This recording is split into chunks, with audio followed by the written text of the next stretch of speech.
Bile! Ano sa'yo? Nanonood ako ng TV eh. Storbo. Lo, grabe naman ang sungit. Nagtayo ka pa ng tindahan. Anyway, pabili nga ng isang keso. Keso? Para saan? Secret!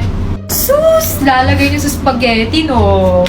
Ano bang pakialam mo? Gagawa kami ng cheese sticks. Bulok. Anyway, ayan na nga, 25 pesos yan. Lo, bakit ganito ang itsura? Wala ba nung nasa pack yung ganito, Arte mo, mas masarap pa yun sa brand na binibili ng nanay mo. Baka pagalitan ako ng nanay ko. Masarap yan, tikman mo kaya. Sige na nga.